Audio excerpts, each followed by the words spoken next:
Hey everybody, it's Ryan with the Ryan Harper podcast. Today we have Deepak Seth. Hopefully I said that right. Perfect. Yes. The say it rhymes with eight, but the way you said it works fine here. So that's Say that. it with 8? Yeah. I don't get it. That's the way it's pronounced back home where I come from in India. It rhymes with eight. So say it. Okay. Yeah. But Oh, yeah, say it. the Oh, okay. okay. So, Seth, say it. Yeah. Yeah, because I completely didn't see that at all. Yeah, no, Does that's that fine. bother you at all? Like No. Now my kids, they go by Seth, so that's fine. Oh, yeah. So it's funny doing a little bit of research, getting to do this. It's like you look at this your CV, and it's just like senior this, senior that, senior this, senior that, and you've got information architect, business strategist, senior development. What all does that mean? I think so. It's life's journey takes one through lots of twists and turns. So where this finally leads me to is innovation, doing new things, helping companies do new things. We all hear lots of buzzwords all the time: IoT, blockchain, AI, this, that. These are words which companies also hear, and they are interested in bringing these technologies inside the companies.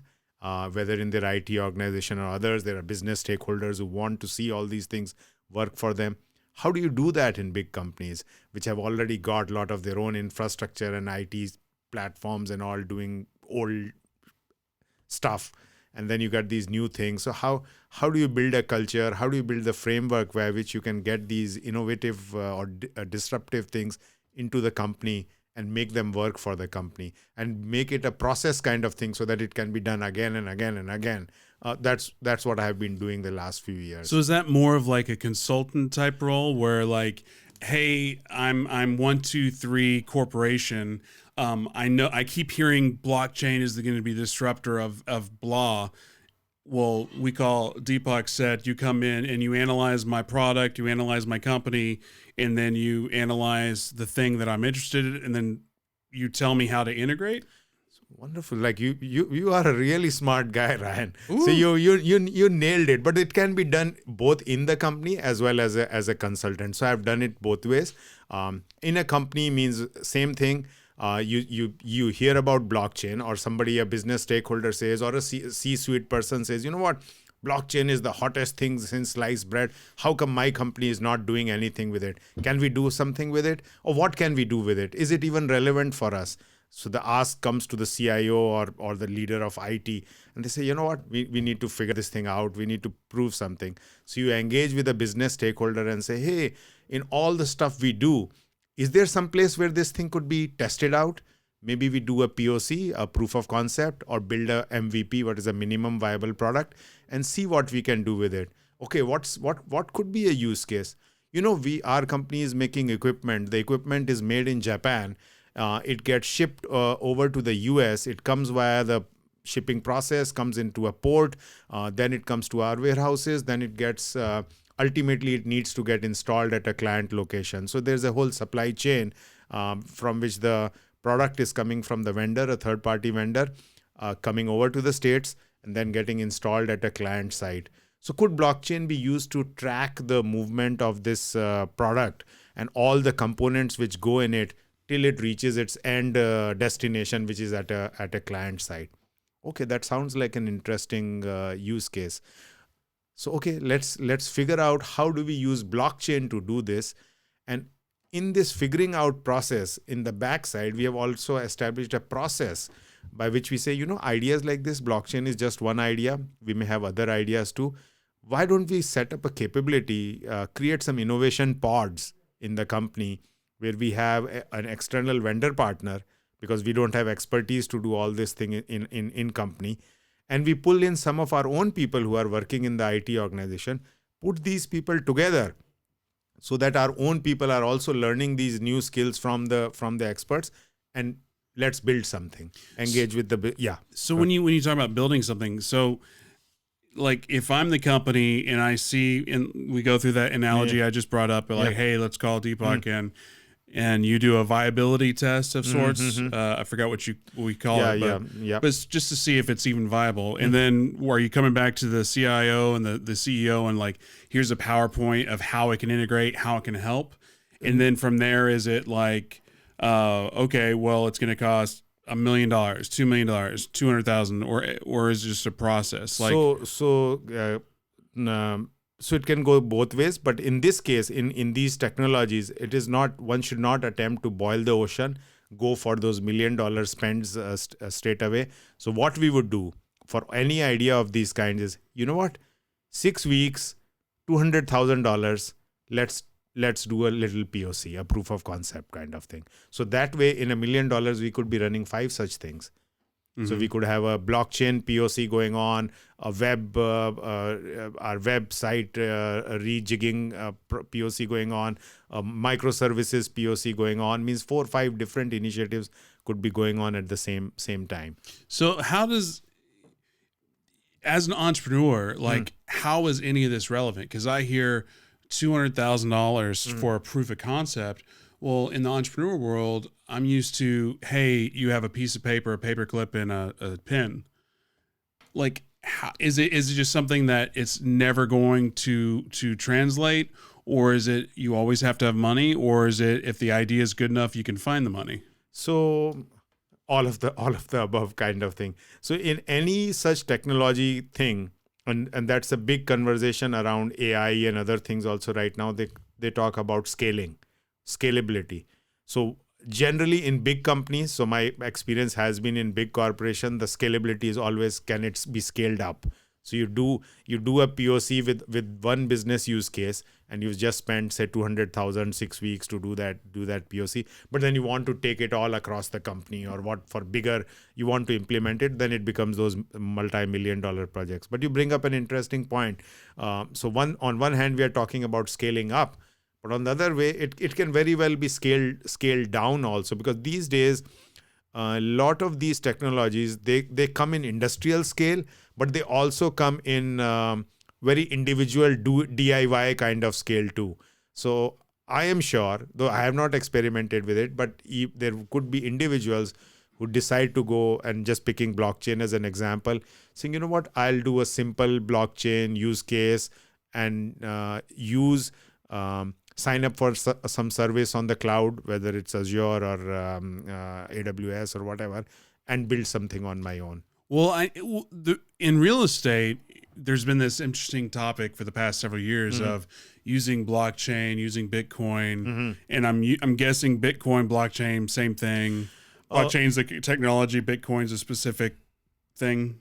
To some extent, so people, some purists would say that the term blockchain shouldn't be used. You should call it DLT, distributed ledger technology. But that's the overarching technology, and and Bitcoin is one use case or manifestation of that broader technology. DLT, distributed. I think I'll have to take a note to circle back to that. Yeah. You know, because I always thought blockchain, crypto, same thing, were synonymous.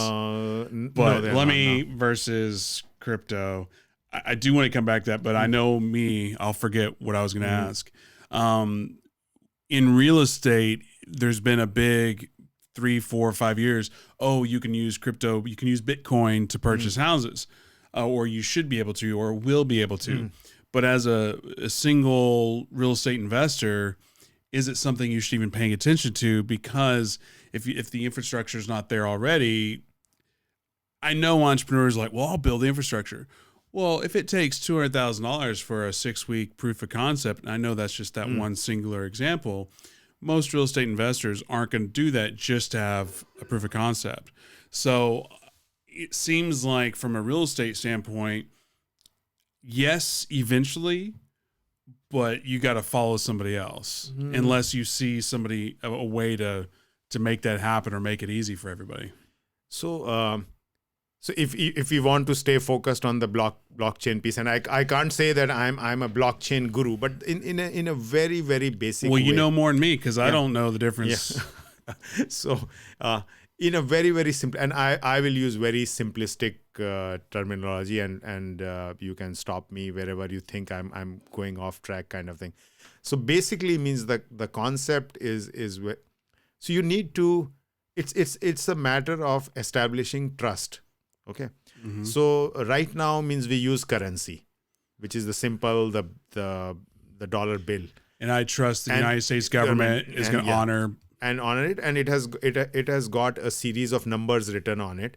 Whatever each bill has got a different number written on it, but that number, nobody cares about what the number is or whatever. It means that bill by itself, you trust it, I trust it, and we use it as a medium of exchange. And Uncle Sam has guaranteed it, kind of thing. Now, what if I remove the paper from that bill? The paper goes away, and just the number is there. 3, 4, 5, 6, 8, 2, whatever that number is. And we use that for transaction. Okay. You give me a number, I give you a number, kind of thing. So the trust is not there amongst us right there. But conceptually, the paper was worthless. Means in terms of intrinsic value of the paper itself, it is worthless. Means paper is paper. It is not a blob of gold or something. It was paper. But so it started off with gold, then it became paper somewhere. Some hundreds of thousands of years ago, it became paper. Can it become the number now? That the number itself is a medium of exchange? And if it becomes that number, how do we ensure that is a unique number, kind of thing? So that's where the whole Bitcoin part comes along. It means generating that unique numbers. I've never heard it explained like that. Yeah. And I haven't heard it explained that much because I didn't realize blockchain crypto was something different. But conceptually, I think I see where you're going with that, because you in your example, you're talking about gold and then it became paper. But up until 50 years ago, the paper was backed by the gold, and now the paper is backed by the United States government promising it. So my question now would be is, if we're going to trust that that string of numbers has a value, what's backing that? So even right now, means we are already trusting a string of numbers, because almost 80-90% of transactions which happen are all digital. We never see a currency note. We swipe our card, means only numbers are flying back and forth, kind of thing. In this case, it is slightly so a group of people have created value for this thing, for these numbers which they are generating, kind of thing. So I'm not a big cryptocurrency guy, so I cannot get into much details of how the pricing and all of that happens. But the thing is, and I'm sure there are a lot of cryptocurrency guys in the area who can do a better job of explaining. My joke is always, because there's so many crypto people that are crypto experts, when it's on the up, and then when it comes crashing down, everybody's silent. One of my jokes from a year ago was like, "Dear Bitcoin investors, real estate investors, not Bitcoin." There's a different thing, But it's not necessarily to hate. It's just funny because it's so easy to bet on the winning horse when the winning horse is obvious, but when that horse starts taking a nap, because everyone's like, "Oh, Bitcoin's going to be $1 million." Okay. And what if it's not? Yeah, but take that concept off the currency part and look at it in terms of trust, of supply chains, the trust and supply chains. So now, any product which moves across borders, and you have worked overseas, I have worked overseas, means there's a bill of lading, there are letters of credit. It moves through lots of channels, ports, everywhere. People stamping those papers and all that kind of thing. What instead of that, and they do that because people trust the papers, and people trust what those stamps are. Oh yeah, the U.S. Customs has stamped visas, it. Means or whatever. Well, now instead of that, if that trust is established via some numbers or some code which is moving from place to place along with the thing, and every time you create a consortium of people. So in the supply chain example, which I was quoting, that this product is made in Japan and is coming here. Suppose all the vendors are part of that consortium. We as the company ordering those parts is part of that consortium. Our customer is part of that consortium. And then we say that it's like basically a ledger, a single ledger somewhere, where anytime a transaction happens, it is recorded in it. The ledger doesn't need to move from one place to another. We can all access it, but we know that this thing is moving, and we know that the entries, because the partners in this consortium are all trusted. We know that and anytime it moves, the code itself includes the details of what happened. So suppose when my name is Deepak Seth, I move from India to US, and what if in my name US gets tagged? So now it's okay. Deepak said US means he is in the US now. So that when the product is moving, information is getting tagged to that number. But within that number itself, when you look at it, you are able to trace back its entire provenance, where it came from, where it's going, all that kind of thing. And you trust it because all the participants in this thing are trusted. So from a data collection standpoint, like I understand data is king, data is queen. You got to have data on everything. But if that single strand of numbers is collecting data on, it just seems like it could be infinite amount of like just information. How do you actually get that information to be helpful and utilize it for, I guess that's where being a business strategist comes into play. Because that's the whole software and everything is being created around this to make those things meaningful for the right. So it's like right now also means many times there are numbers. So even your car's number plate carries a lot of information in it. Yeah. Just by looking at those numbers means people who need to know can tell everything about that car.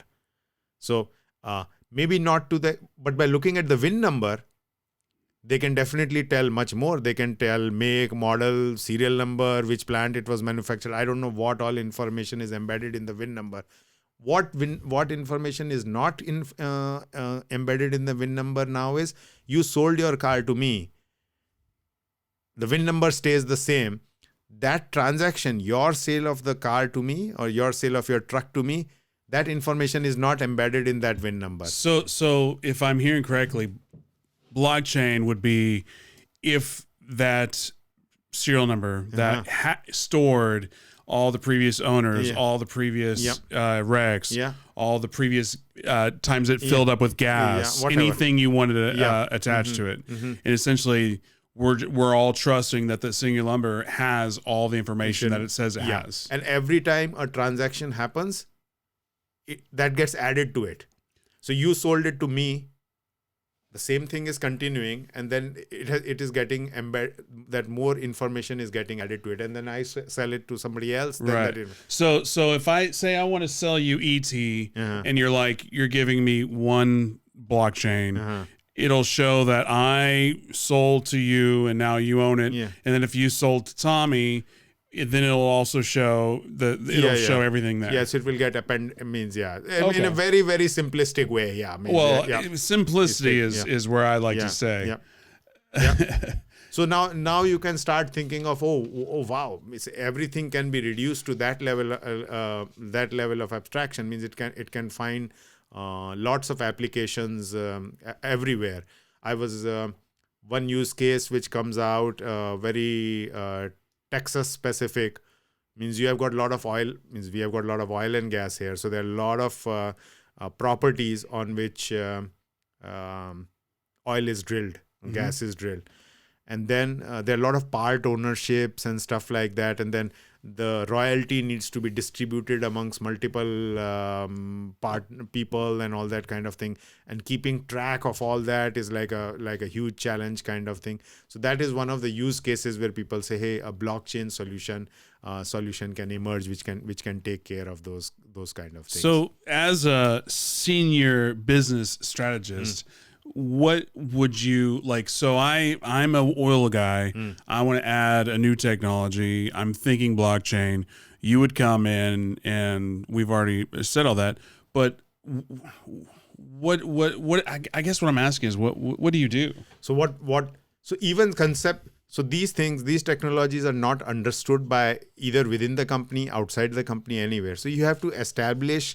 You have to create the project to do all that kind of stuff. You have to pull together the resources to do this stuff. You have to establish a plan to do it. So doing all that kind of stuff is where people like me come into That play. sound, and that sounds very entrepreneurial in a way, because as an entrepreneur, it's like, hey, I want to build a studio, I want to start doing podcasts and have people like Tommy produce. Oh wait, none of that makes money. Okay, find a way to make money off that. How to make payments, how to, Yep. So obviously my little podcast has nothing to do with blockchain, but it conceptually it's just building something and make sure everything works together. Yeah. Building something, make together, but thinking of seeing things beyond the current horizon, working with business stakeholders in companies to figure out where. So if we do even doing a POC of blockchain means you need to engage with the business stakeholders to figure out of the various things where you can do the POC, which one do you want to do? Why should you pick that one over another one? How do you score them? Do you ever tell people it's like, I hired you to come in here to tell me how to use a new AI, a new VR, blockchain, any kind of disrupting words we were talking about earlier, and you say, hey, I don't think it makes sense in your industry. Is that ever happen? Or is it more of a, it'll work, it's just going to cost a lot of money? Most of the cases, because in many of these new things, then none of these things has been created for a specific use case in most of the cases. So you never know whether it will work or not work, or whether it is viable or not viable till you do the drill, till you run it through the gauntlet or an established process of evaluating it. So ruling something out, saying, hey, AI is not relevant for me, any company, any business saying that doesn't make sense, because it very well may be. Well, from an employee or a consultant role, it almost sounds brilliant, because you basically say, look, you don't know if I'm going to be an asset to your company until you actually pay me. I mean, so that's I like that gig. No, not all companies. All companies do not invest in innovation. All companies do not invest. Luckily, means I worked in companies who were focused on these kinds of things. So I was able to do that. But it's not that sometimes you do. And many of these things, even when you do them, even if you prove the point, even if you say blockchain can work and you did that little POC, it may end up just being shelfware, because the company doesn't want to spend the XYZ millions of dollars to do a company-wide implementation of whatever you said. Wow, it's the best thing since sliced bread kind of thing. Right. It may not be viable at that point of time. Yeah, but it's still, though, to be able to come in and say, hey, because I mean, there's so many innovate or die, it's like, look, if you're, and that's another question I would have for you is are people coming to you for consulting, or are you coming to them to pitch, or is it just they find you on LinkedIn, they find you on YouTube, and hey, let's call him in to see if let's have a cup of coffee and just have an initial conversation? So I have worked in big companies mainly, and then in a big consulting company. So a lot of it is engagements with a lot of people are involved kind of thing. I'm not done the. So you don't have to sell yourself. Somebody's saying, hey, Deepak, I need you to go over here. Yeah. Or means you through your innovation and thought leadership are establishing that credence where people say, you know what, I want this guy to help me to do this kind of thing. So in your world, is there a community of, like, how many people are doing what you're doing? Like, how many information architects, business strategists? Every company has, because it's disrupt or die. Right. That's the kind of situation right now. Means every company is trying to get a handle on these things like AI. If we do not adopt AI, our competition is doing it. What do we do about it? So these kind of things always keep on coming in corporations. One is survival, second is competition. Means you have to stay ahead in this game, otherwise you're just you'll be left behind kind of thing. So and this is going to be a random question, but do companies ever do the whole hire you as almost I don't know if you're how familiar with history, but like in World War II, we had Patton hang out on the British coast, and Hitler and the Germans were like, well, obviously the invasion's coming over here because that's where Patton is with his entire army, and there was no army, it was just Patton.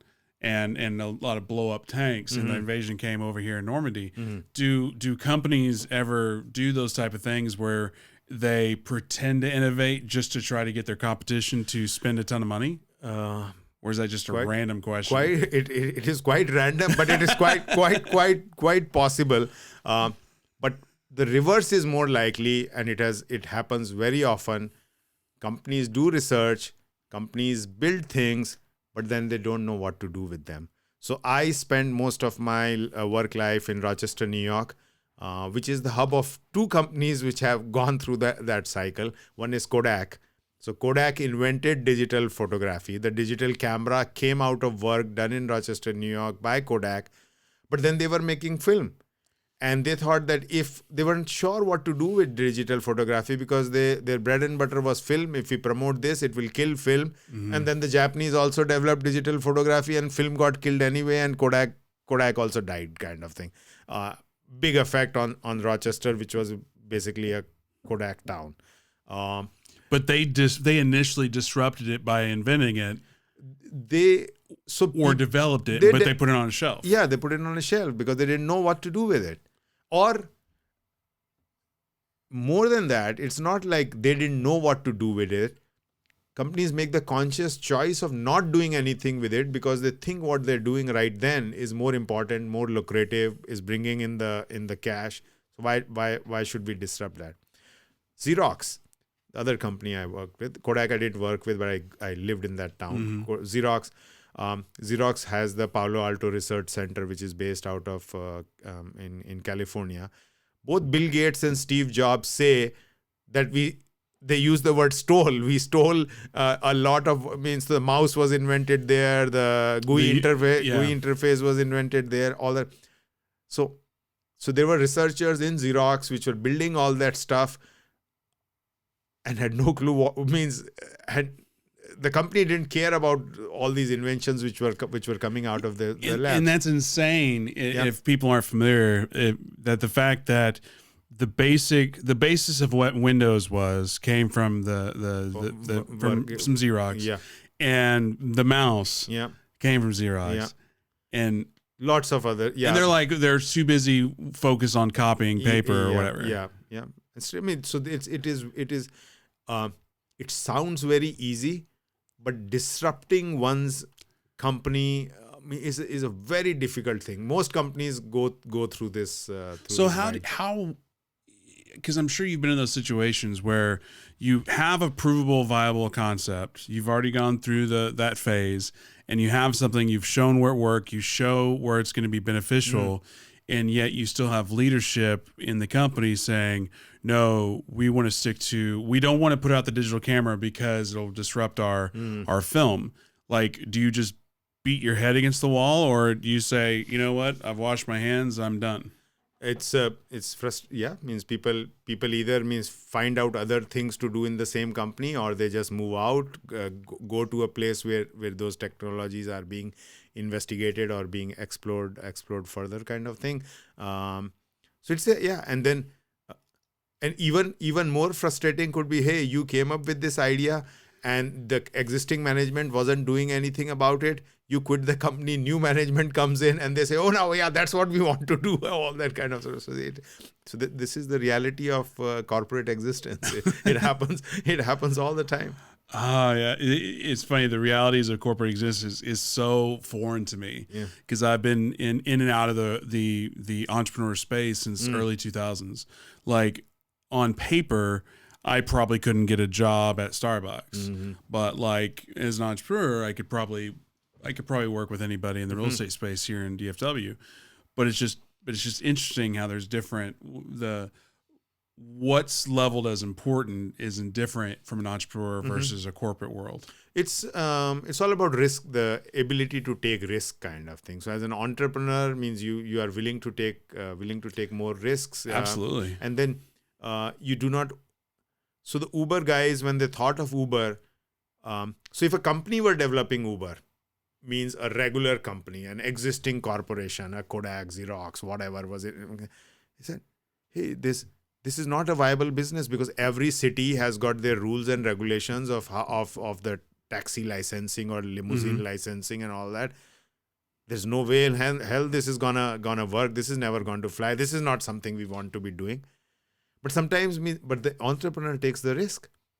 I'll go ahead and build this and let cities figure it out later. We'll put the cars and the drivers on the road, and then slowly cities caught up and they just went by and did their stuff. So it is most things means even now driverless cars and all means now that the government always lags, means the regulations lag the development of the technology, and this has been true since the horse and buggy days. When the first cars came out, means nobody knows how to regulate them. I was reading somewhere that it was required for somebody to walk ahead of the car with a flag kind of thing to warn people that the car was coming kind of thing. So, and then somebody said, oh yeah, let's put a mom or some kind of horn in it or something like that. And so that strange ways things emerge. Because new technology means scares people. Means that it's a scary thing, and then you have to make people comfortable with the technology before adoption happens. This is another interesting example, and I shared it earlier in one of my own recordings. It was around elevators. So when elevators were invented, Otis and others invented the elevator, people were scared to get in them. What this strange contraption means, and they used to be tiny when they were first invented. Like you're getting in this, the doors are shutting, and then it's going up and down and whatever. People were scared of them. And to encourage people to get into the elevator, two things were done. One was elevator music. So elevator music was invented to make that thing less scary. So people can go inside the elevator. I think I'm going to fact check that. Yeah, I think we need to Google that. Yeah, Google that. Because that's fascinating. It is true. Fascinating. I've researched it. Others have looked like Muzak or something. It is called Muzak. And then the second thing was they put a human inside it. To help them go up and go down. Go up like a bellman. Yeah. So but the bellman was not. So even after a few years, when the bellman was not really required, the bellman didn't suddenly disappear. He stayed. He or she. It was he. Stayed there because it reduced the. Once you see a human inside, a human walks inside more easily. I love history, and I've never. That information has never crossed my path. Yeah. Like the elevator music is just there to make you more comfortable, or the fact that there was a human there to make you more comfortable. Mm-hmm. Obviously, I thought the human was there to just for the same reason you would have a human pump gas. It's just the convenience of everything. Mm-hmm. But it makes complete sense. But it even the convenience part is also well taken because it's a new technology. People won't know what to press and all that. But the very fact that the human was in the car, in the elevator, reduced the risk for others to get into it. It didn't reduce the risk; it reduced the perception of the perception of risk, kind of. So these are many of these things. I mean, there's a lot of human psychology at play in all, and even with AI coming, I'm going on a tangent now. Go for it. Is like even with AI. That is the exact same dilemma which exists till now. So the standard driverless car problem is there. So a driverless car is going down the road, and it sees an old lady and an old lady on one side and a kid in a pram or a kid crossing the road. No, it has to. One is gonna get hit. Which one? Who decide who makes that decision, and how is that decision made? Now, is there an ethical answer? The answer is both. None, both. Kid, and what are the rules which will determine? So the old lady has less to live, so she could go, or the kid has more to live, so he should go. But the kid is not self-sustaining, but the old lady is self-sustaining. So these are all dilemmas. And then the interesting point is that people assume that there is one standard answer for this, and they did a survey across many countries with different examples of this kind, and there was a cultural differences in how people in US would react to a similar problem. So a suited businessman with a briefcase and a kid. So there were different cultural differences, or a boy kid versus a girl kid, yeah, or and you know it's different. Yeah, so it's like that's crazy though that they. So who decides that? So did they have an answer? They have not, but they're saying that that's the problem. That's the problem. How to figure that out, and these are problems on which people are working. So another real example on the same lines, and this is actually means work being done by, and it is in the public domain, so it is shareable by DARPA, the defense research agency, which is like so you've got these drones who will drop supplies to wounded soldiers or whatever. Yeah, could be wounded soldiers, could be or take hikers for example, kind of thing. So this drone goes out there, and there's this wounded hiker, and he's on a slope, and there's a stream or a lake, and this drone is carrying the supplies, and it looks like the guy's leg is broken. Okay, now should it drop the thing uphill of him, or should it drop it downhill of him? So the drone has to make that. When I say drone, I mean the AI in the drone has to make that decision of where. And suppose it makes a decision. It has been trained to make that decision. It makes the decision. When it comes back to the base, will it be able to tell why it did what it did? So this is where the humans. So right now take the drone and AI out of the picture. Think of a human pilot, a helicopter pilot. Helicopter pilot is confronted with a rescue pilot is confronted with the same situation. The guy is injured, river, water, slope, everything. And he makes a decision and he drops the based off of his years of experience. Now you're coming to the exact point. So, and he comes back to the base, and his unit commander says, hey, why did you drop it that place? And he will give an answer saying, this is why I did it. And we trust that answer. So why do we trust that answer? Because of a couple of reasons. One is you nailed it on the head. He has got years of experience. Second is we trust his training. So he will say, I've been trained by the Air Force Academy, whatever means he has all those credentials, and we trust it. Now, it is quite possible that guy made a totally random, impulsive decision at that point of. but if you follow Malcolm Gladwell, his book Blink, where you're making split decisions based off of the years of experience. So that's where it comes to another interesting aspect of AI, where a lot of people are working on, is like, how do you come to explainable AI? So where AI is able to explain why it did what it did. So in terms of AI, though, like explaining why it did what it did, but you always hear, well, first of all, every movie ever that involves AI, it's a horror story or science fiction where the robots take over, Terminator series. Like, is that, and then you hear things like Elon Musk or some of these technologists who will say once there's AI, it's over. The world is over.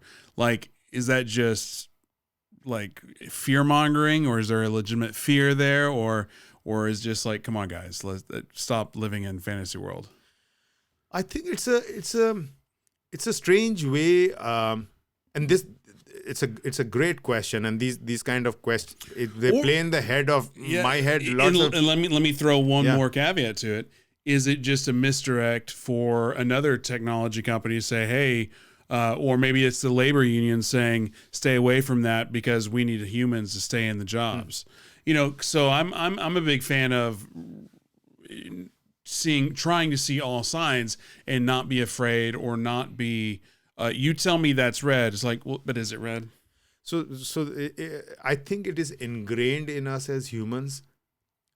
And it is reduced over centuries to be wary of new technology. Mm-hmm. So it is ingrained in us. So when the loom came out, So there was this whole Luddite movement in UK. So Ned Ludd or somebody was they went out to break all the looms because the looms were taking the jobs of whatever the hand weaving process for making cloth they had earlier. It will take away our jobs, kind of thing.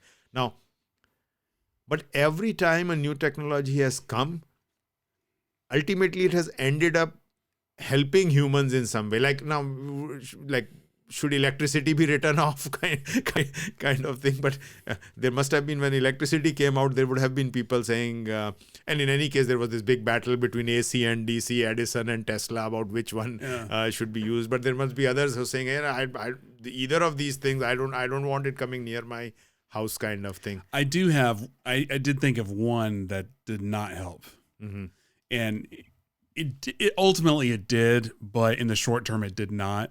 The cotton gin, because I think it's the cotton gin, but it's when it came out, everybody thought it would reduce slavery because it would reduce the amount of needs for slaves, but all it did was increase demand. So therefore they increased the amount of slavery because the cotton gin sped up so many things. But anyway, just random thought. But technology. So again, we were talking about randomness. But means coming to that example means the discovery of oil in US. So in Pennsylvania or wherever it was first discovered, that saved the whales. Because till then, means whaling was such a big thing. The whales were being slaughtered. Means Moby Dick and all those famous books were being written and all that kind of stuff. Now this new black liquid oozing out of the tar in Pennsylvania somewhere, and all the city lights became oil fired, and then the whale oil demand went down, and so the whale was not saved because of the kindness of human heart. It got saved because people had no reason to kill it any longer. Because of innovation. Yeah, because of innovation, because oil came about. So it's so you never. So I am an optimist. I think that the technology will help us inside. Now smartphones and all, means have they helped or have they hurt, kind of thing, means I think means used properly, all technologies will help. But going back to the fear aspect of it, do you think there's a evolutionary aspect there? Because how do you survive? Well, you stay away from doing stupid stuff. Fire, you don't burn yourself alive because you're afraid of fire, or you're afraid of drowning, therefore you don't drown. So these fears, do you think there's a natural, and this is a random question, but do you think there's a evolutionary basis to be fearful of things, and technology is just thrown into the mix? I've not researched it, but I'm thinking it comes out of the survival instinct. Basically, it is survival, because it's survival instinct. It's fear of the unknown. Means people were scared of the printed word also, kind of. People have been scared of so many everything, of so many different things through the ages. So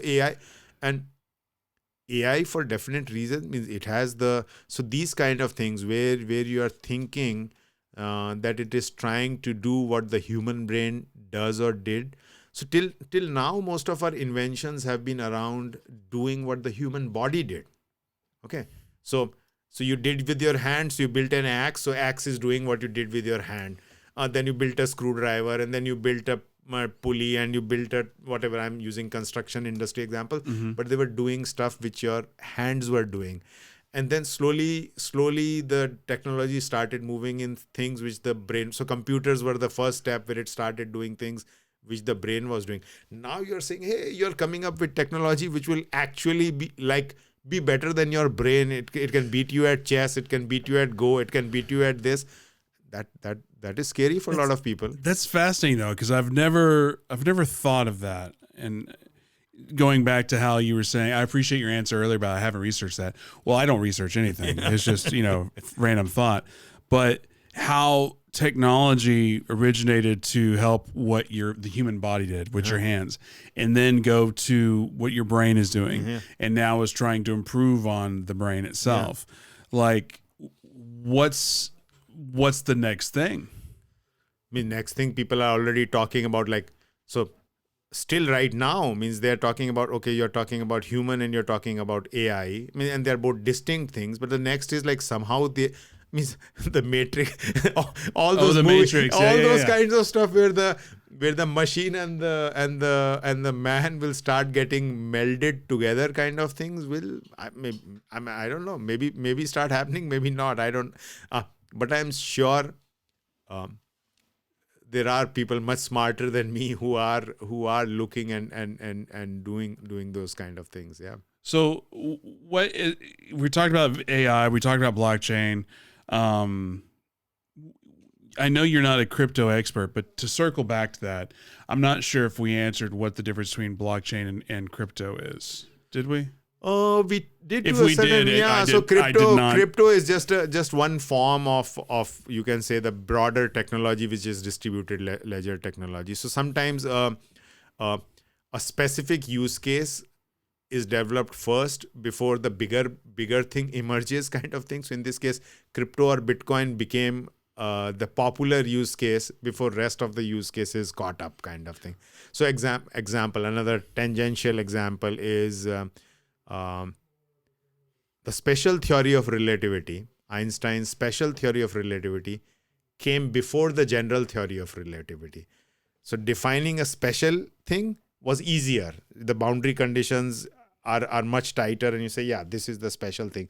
But then applying it to a broader thing is much more difficult. So and I hope I'm getting my facts right, but that's what I remember is special theory of relativity came first, the general theory of relativity came next. Mm-hmm. So crypto and Bitcoin came first, and this blockchain, DLT, other use cases are, but the underlying technology or concept itself of the distributed ledger is very old. So most of the interesting part is that most of the technology which we are talking about these days is conceptually, mathematically, underlying concepts of those are all from the 60s and 70s. Like the first papers of AI, the term AI itself is from the 60s and 70s. But now the tools which can enable all these things finally have caught up. Now people have, because of this computers, the chip, and means the processing power and all that kind of stuff. Now you can do what you had thought of then. So you said, you know what? If I'm able to do giga million whatever computations per second, gigaflops, I would be able to mimic the human brain. So somebody conceptually may have thought of it in the 60s and 70s, but there was no computing power enough to do that.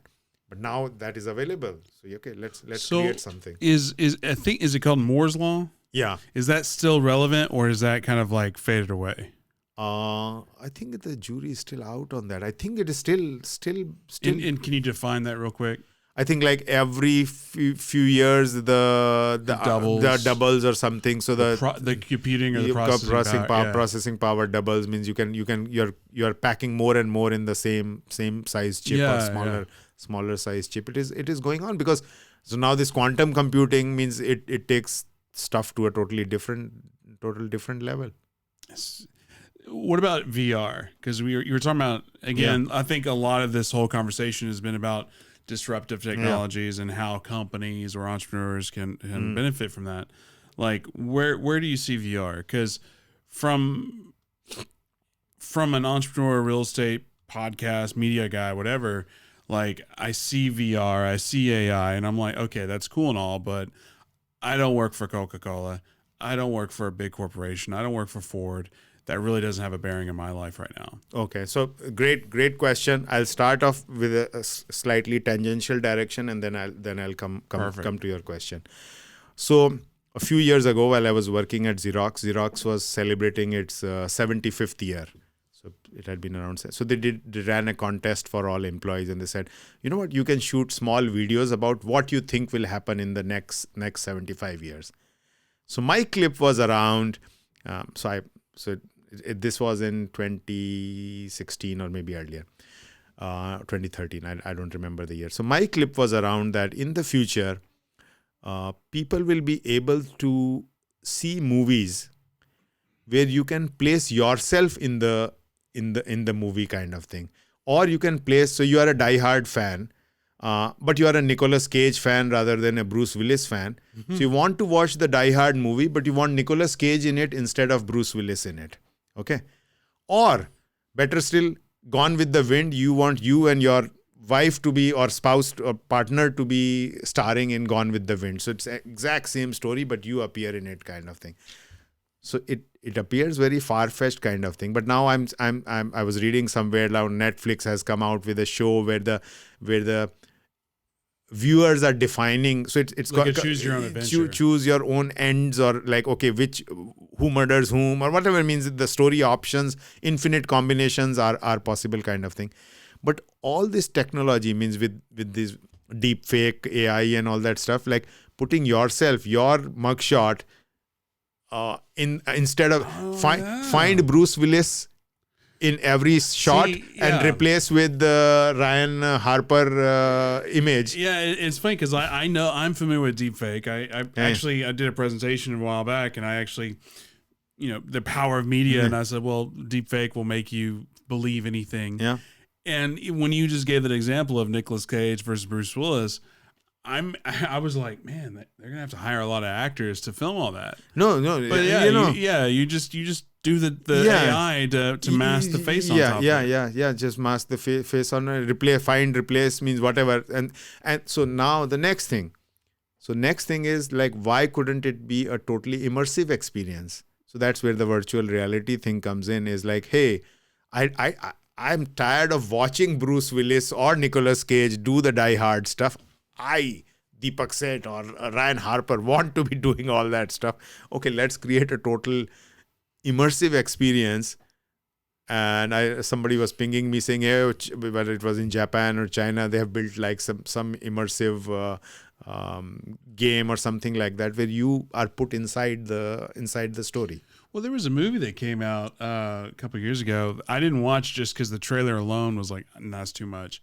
And it was just it was an action flick where a guy he wakes up and he's running around shooting people, doing the whole jumping off buildings. It doesn't matter what it's called, but anyway, it was just too like I don't like the shaky camera thing. Hardcore Henry. That was Hardcore Henry is correct, but like it was just too much for me. But like I don't see how, like, my personality, and I guess I know that I'm not right on everything. I just don't see how that would be enjoyable at all to watch that.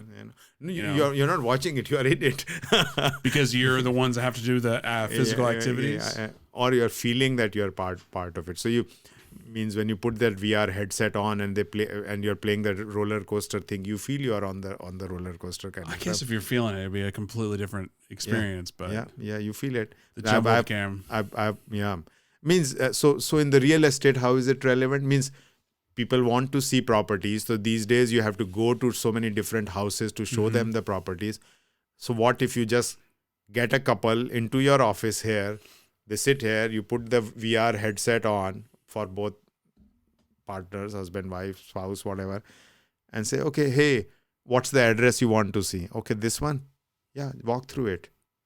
And they are walking through it while they're, or better still, if they have got the virtual reality headsets at home, which in the future there might be, you say, you know what? Pick the properties you want to visit. You don't have to go anywhere. Sitting in the comfort of your home, you can visit all the properties you want. A buddy of mine, we were talking about this like less than a week ago, how I think one of the things that real estate is lacking is, when do you look at a house to buy? During the daytime, during the weekend, whatever, when you have a chance to buy it. Not once do you ever go to the house at night. Do you ever go to it to sleep there the night before? So you buy a house, this is your dream house, and then all of a sudden at 7 o'clock on the dot, a flight comes in every day, every night, or a train hits you at 11 p.m. This happened to us when we were moved to Fort Worth. We were looking at a house, and then and suddenly this train was like the back fence looked very nice. Oh wow, they have such a tall fence and all that. And then when the train went by, then you realize, oh, that's why they had that's why they only let me come in at 3:15 and they made me leave by 3:30. Yeah. Then we said, hey, can you get us the schedule of how often the train? But like if you had a VR experience, you could be like, look, I want to. I want to go here. I want to experience it at 8 o'clock at night. I want to experience it at midnight. I want to experience it at 3 a.m. Yep. Just to know what it feels like, or I want to know what happens when it rains. All these parameters, because I know in my backyard when it rains, not anymore because we did the whole French drain thing, but it used to flood because the drainage was bad. So I just don't know how you could. I guess that's where if you were let's take that. Let's just run through that because that's just your job, right? So take this example, and what is a business strategist or a technologist like? How do you process that? So first of all, we'll have to figure. So the use case would have to be figured out. Means we'll have to define the story, like what exactly are we trying to do. So right now, talking amongst ourselves, we figured out like 2 use cases where I started off with the use case, or 3 use cases. One, we started out that in the realtor's office or wherever, couples come in and they put the headsets on, and you're saving gas, you're saving time, you're saving effort, and they are looking at multiple properties. Second was, they are sitting in their home and they are looking at the property. And the third one was they are sitting at home and they're looking at the home for whatever time they want to see it at, or weather conditions. So just between the 2 of us brainstorming for 5 minutes, we came up with these like 3 different use cases. You pull your whole team in and say, hey, what are all the possible combinations or things which could be there? So you make a list of them, then you figure. So you don't want to boil the oceans. You say which one. I love that expression, by the way. I've never heard that, but I love it. Yeah. So low hanging fruit. The other one is like you go for the low hanging fruit kind of thing, or the ones which you think are easy to do kind of thing. Let's prove one of these use cases. Let's build a prototype. Let's do a POC. Who can we partner with to do the POC? Should we get another? Oh, we know this particular. I know Ryan does work on this. Let's bring him in. Maybe he can help us with that. Or, you know what? These days, many companies are doing that, and I led that initiative when I was with one of the companies. Is, you know what? A lot of the universities have students who are looking for projects to do kind of thing. Let's make it up, and they do it cheaper. I mean, it's like it's a win-win for all kind of thing. Maybe it could be a project with a bunch of students in UT Austin or TCU or UNT or wherever.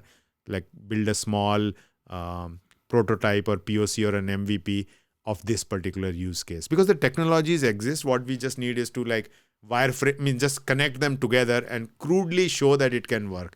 And then once you do that, then you have to figure out how are you going to scale it up. And you know what? I got this all figured out. Now I want to put a name or a brand around it, and I want to license it? Will it run on the cloud? What's going to happen? Kind of stuff that basically, how do you make money off of it? How do you make money off it? Because it seems like, again, I think especially when you're talking about big companies. Okay, I spent $200,000 again, just using that number to come off with a concept.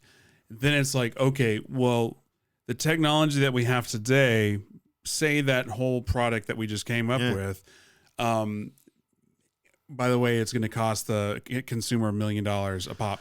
Well, no one's going to spend $1 million for that when you can just get in your car and go over there and camp out overnight. But maybe in 10 years, it only costs $10. Well, then it's just a matter of, there you go. So in a scenario like that, when the technology or the time frame of it, do you put it on the shelf with a timer and say, okay, check back in 5 years? Does that ever happen? I don't know. This is a question which entrepreneurs can answer better than me. I think entrepreneurs make things happen. So it's not like companies sometimes think things will happen in 10 years. Think Uber, think Square, think this, think that. Means they will make. So as you are playing this, as you are building this, means you will be pitching like hell to everybody, saying, you know what, the future of looking at houses is the VR, is my VR, the Ryan headset or whatever. Right. And you know what, this is it's a subscription model. You pick up any headset and then you plug it into this software, and then you can look at it kind of thing. I think with that, the product is Realtor. The realtor agency, because I'm not a realtor, but that whole model is kind of going away anyway, because everything's going towards the Uber thing. It's all Amazon. Everything's going towards self-service. So an agent, I mean, it just makes sense for realtor organization to come up with something like that, and the only way you can actually use it is if you come to their office or whatever. Just I think that's hey, I just saved realtor anyway. Sorry. Mm-hmm. Tommy, you want to partner up with me on that? Or no, no. So these big player, these other kind of buyers are coming into the market, no? Like the open door. What's the kind they're called? We call them iBuyers. iBuyers. Yeah. So these iBuyers. So maybe there's a disconnect in the iBuyer model right now, that it still requires people to go to dress up and get in a car and go to some place kind of thing.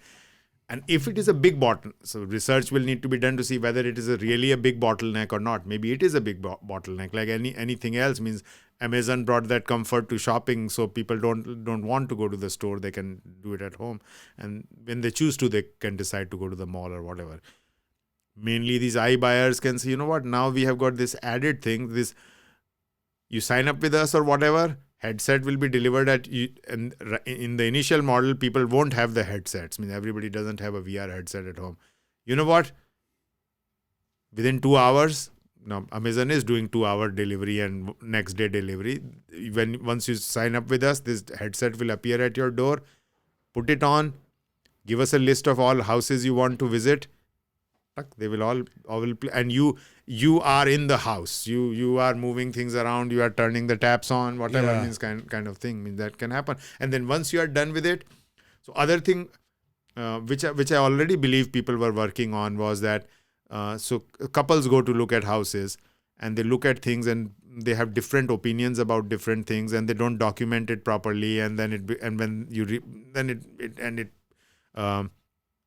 it's the second most stressful thing after divorce, buying a house, or some numbers say that. So as you and your partner are looking at it, it is recording certain things also, like what did you like, what were your comments. Means it packages it all together, comes up with a score or something or whatever. You put that virtual reality headset back in a box, ship it back to the company, and next day something shows up at your door saying, you know what, this house is yours, kind of thing. It can emerge. Yeah, and as far as going back to something you said earlier about how, like, if Uber was at a company, it would never get developed. That struck home, because it's like, okay, I can see that. You can see where, because especially in this day and age where everything is run through the gambit of liability checks and will it function type checks, and you do need that entrepreneur spirit to like drive something home. That being said, you still need big companies to do big things, but where's the line there? Is it a big company can still do big things if it has a big leader? Because you got somebody like Elon Musk, who's, SpaceX and Tesla and really, or at least perception wise, pushing the bounds on that. Like, but I don't see Ford, being all that. Hey, let's break the mold. So it's an interesting thing. I think and that's the beauty of the US system. The beauty of the system is that if you have an idea, so the government is not in the picture. So in many other countries, like, people straight away say, you know what, government should do this, government should do that. Oh, develop this thing, develop that. Here, if people have an idea, the only thing they have to find is capital, and capital will come to the people who have the idea. So even the Google guys, two guys at Stanford University doing their PhDs on some esoteric search algorithm kind of thing, but they were able to convince 5-10 people, you know what, put down $100,000 or $200,000 or whatever that initial sum was, 10 people, or they did put their money. So you have to convince those 10 people to put the money, which funds you for some time, and then you develop the thing. And it's funny is people are willing to put money in, knowing, in case of Google, nobody knew what the payback was going to be. Nobody had visualized that this whole model, this ad model will come up, and all the click revenue and all that will come up. But people invested. So yesterday the documentary came about Jeff Bezos and Amazon on Frontline, NPR. Whole thing means people put money into that bookseller. and that bookseller has now taken over the world kind of thing. But yeah, means the idea.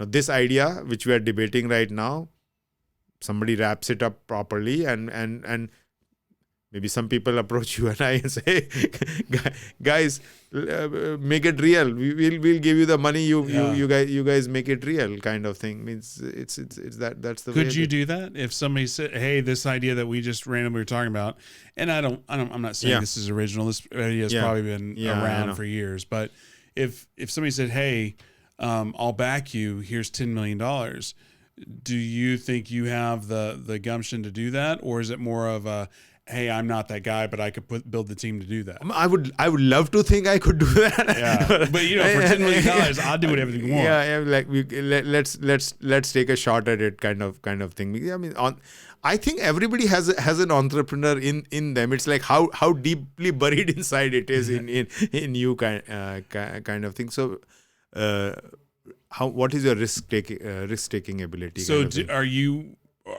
a risk taker at all? So in terms like 2-3, however you want to receive that 2-3 years ago, 3 years ago, it was my 50th birthday. I decided to jump out of a plane, so I did that.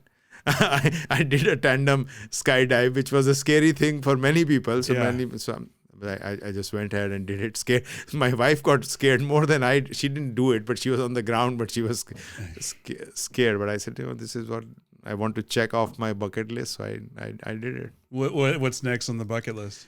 I was thinking maybe do it again, maybe on 55th or 60th or whatever. Like still see if I can do it then.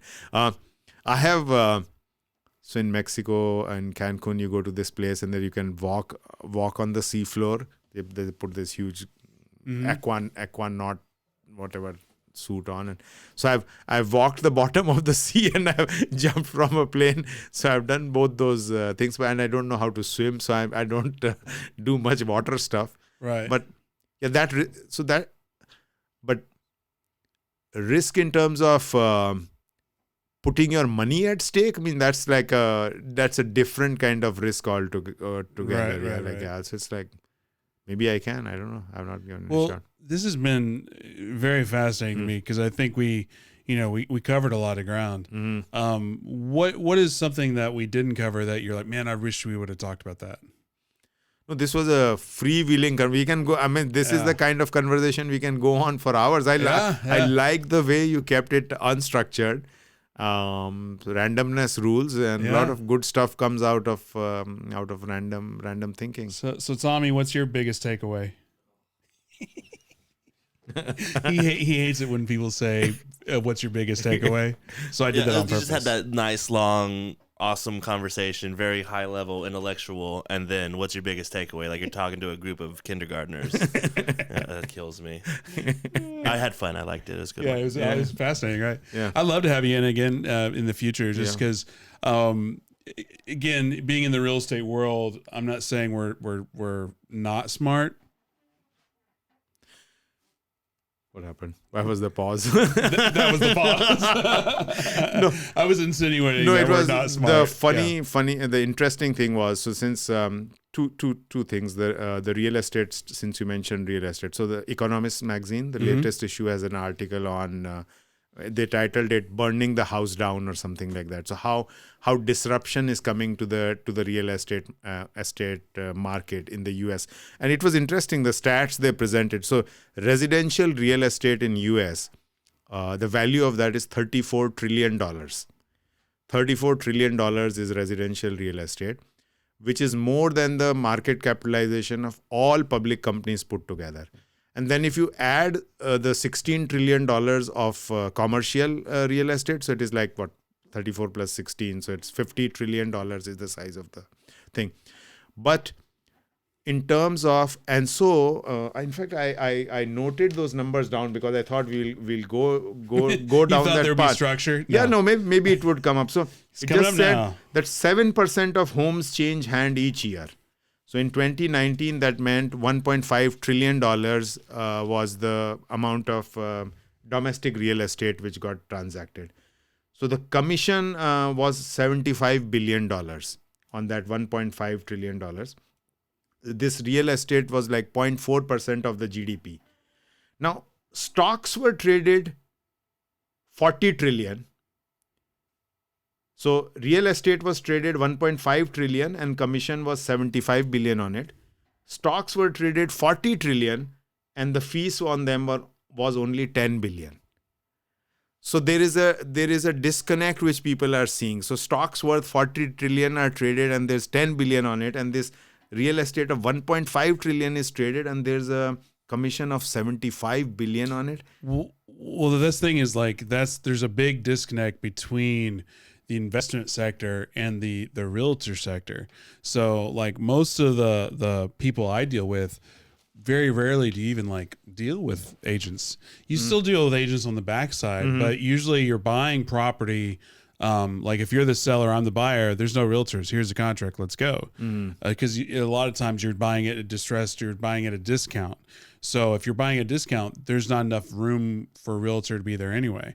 On the back end, typically, unless you're doing creative financing, you're still going to have a realtor. But that's an insane difference. The fact that there's $40 trillion worth of stocks being traded that collected 10 billion in commissions and fees, but yet real estate commissions were 75 billion out of 1.5 trillion.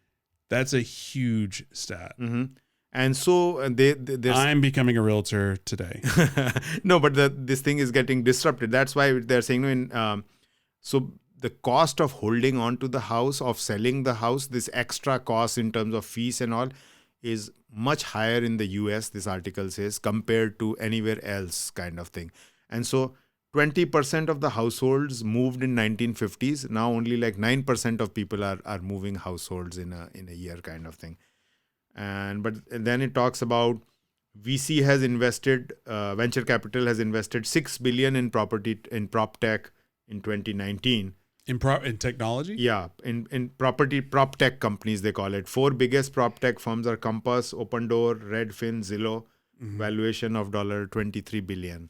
And there's also a lot of foreign capital as well. Like you've got a lot of Chinese money coming in in the investment side to buy property. But I'm surprised it's only, you said 23 billion? Yeah, for the technology valuation for these 4 big prop tech firms. Yeah. Because like, it's funny because like you have, especially in the investment world, when you do have a disruptive, the Main Street's coming, Wall Street. Wall Street's coming to take on Main Street. Main Street's the public, right? Wall Street's coming. They're going to come in and start buying up all the properties. And Zillow's like, we're going to buy 10,000 properties next year. It's like, okay, time out. Like, I get it. Because investors were like, oh, there's competition. Yeah, more competition. It's like, okay, let's think about this. 10,000 properties. Okay, DFW alone is huge, and if 10,000 properties across the country, there's still, like you said, 7% of homes get transitioned every year. Is that what you were saying? Yeah, there was some 9% or whatever. It's something crazy like that. So $1.5 trillion worth of property, 10,000 properties is drop in the bucket. Yep. But what it talks about, which was fascinating, was that so it's all based on algorithms, AI, again, and it is getting better. And and it is being trained to get better. So they are putting in more factors in. Okay, how does a golf course factor into the decision? How does this and that? So they're making the algorithms get better and better. And they are comparing it. So they were saying that, once again, I'm not speaking from expertise. I'm just speaking from what this article says. It is talking about how so when the algorithm predicts price for a house, like Opendoor or whatever, and suppose they don't get the house and then ultimately the deal happens, they're finding the variation between those is not very high. So they're saying, so they think that they're getting better. And the problem is in a market like Dallas, and I think they specifically mentioned Dallas, was the houses are basically cookie cutter. So the A is equal to B is equal, they're essentially similar. So it makes it easier for the algorithm. But if you go in the Northeast, old houses, each house is distinct. So for the algorithm to figure out what price to offer and all is a more difficult kind of thing. Yeah, in terms of like the ARV, the after repaired value, which is the comparable cost, it depends. It depends on a lot of things, because you have some states that are Anyway, some states release more information than others. So a company like Zillow will aggregate data and they'll come up with a price. Sometimes that price is very close. Sometimes it's low. Sometimes it's high. But as an investor, as a realtor, your job is to go in there and pull comparables, pull accurate data. So when an AI is able to determine a comparable price as well as a human, and again, not all humans are built the same. Your comparable, your ARV versus my ARV may be way out of whack, because experience dictates, hey, when you have a house next to a power line, when you have a house next to a busy street, a train, it's gonna change it. But not if you don't know that you don't know. But once that does happen, it's gonna be a real fun time for investors. So yeah, and one of my friend who had worked with many years ago, he left his job from the company where we were at, and he started a company using their model. It's called Lender Logics. So their model is that the agent is not going away, so the agent stays, and they are using, like, once people are part of that Lender Logics or whatever, what it helps is the mortgage company, it's for the mortgage industry, suggests them the right time to approach the people, the buyers, to offer them whatever, nudge them or give them finances based on where they are in the property transaction. This is the way he describes it. I think because I've seen a social media CRM thing. So, software helps predict when a potential buyer may be looking to put in an offer on a house based on their interaction with the software, so that lender can follow up at right time without being intrusive. That's a company called Lender Logics. Scott Falbo is the guy, young guy. He started it on his own. And that's all AI in a way too, isn't it? Yeah. Basically just aggregating data. Because I have seen a company like a CRM, a software, social media thing where it takes your LinkedIn, it takes your Facebook, and if like I'm trying to sell you something, and it tells me the best approach to talk to you. I forgot which company it was, because I was like, I'm not spending this much money on something like this. Just call the guy, and I don't have anything to sell right now anyway. So, but it's crazy where technology is taking us in 2020. Absolutely. Means, yeah. What are you most excited about the future about technology? This whole disruption means artificial intelligence excites me. Like what all possibilities lie ahead. What will it bring to play? Means it's really fascinating. Yeah. Yeah. Well. Go ahead. No, you go first. No, I'm saying it means just think of this device which we all carry with us as the phone, the smartphone. Now, what exactly is it? Means it is like it's a flashlight. Is it a flashlight? Is it a heartbeat monitor? Is it like you think of a thing and it gets incorporated into this thing kind of? So AI is already, the fear of AI will go away because people will realize that it is already part of their life. So most people get scared when they think that something new is coming but what would happen is AI will get embedded in things which we are using on a daily basis. Our TV will become smarter. Our refrigerator will become smarter. Our microwave will become smarter. My wife just picked up a blender, and the blender is connected to the iPhone. And you put it on it. Then when the way in scale in that it shows up on the phone, like how much it is, like what calories and all that kind of stuff. Like it's like. Is there anything out there that you think? Okay, because there's so many times that you see something that's Bluetooth enabled and you're like, okay, that's absurd. That does not need to be Bluetooth enabled. What is the most absurd thing you've seen, if you think it's absurd, that's smart?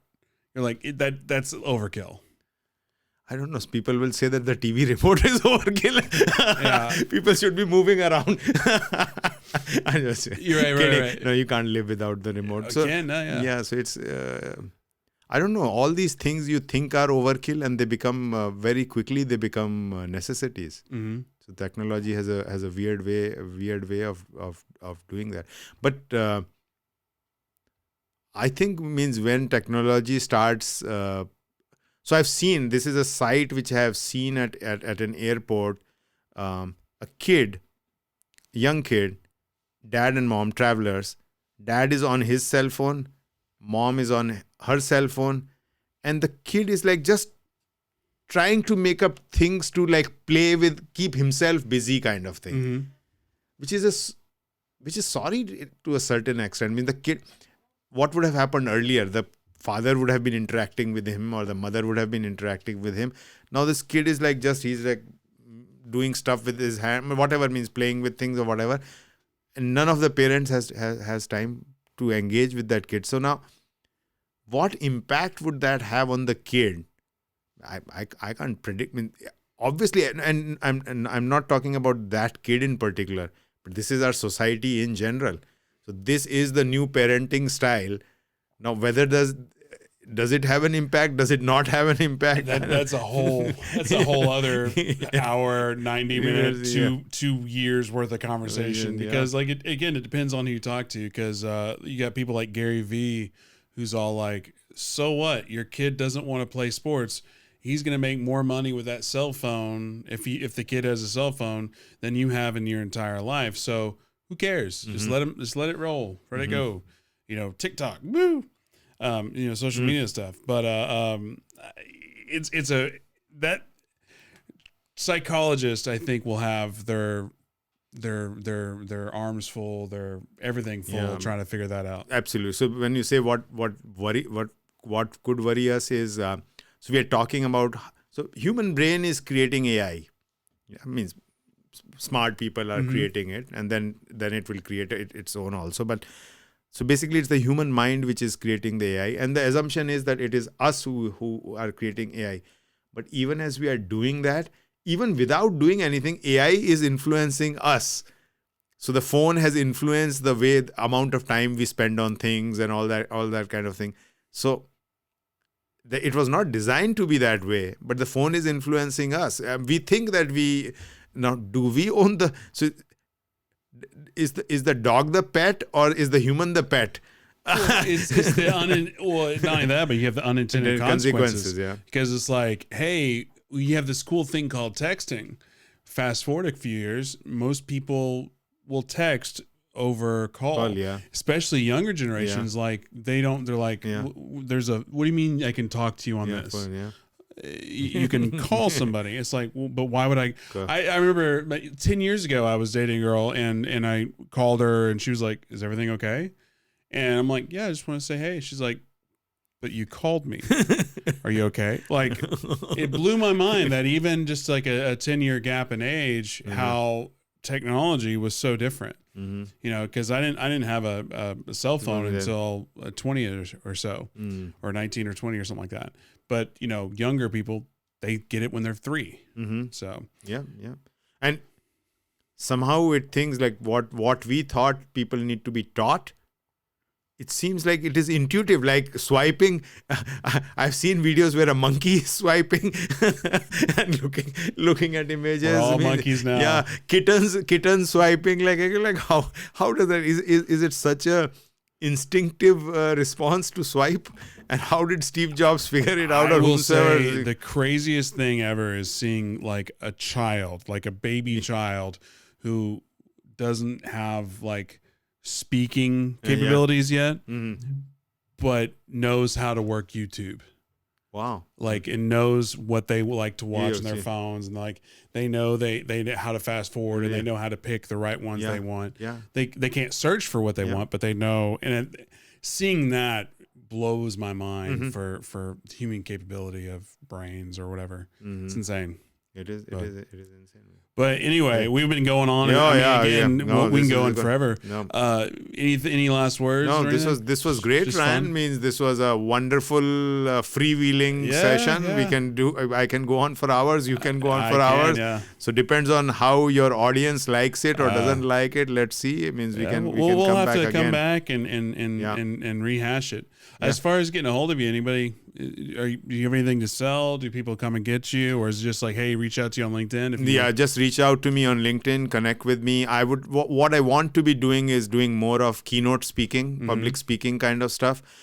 Also means innovation workshops kind of things. Means if there's a company out there who want to take their people through the innovation mindset, innovation process, innovation. So means I have got a module of my own on doing that kind of stuff. So means we can talk on that. Yeah.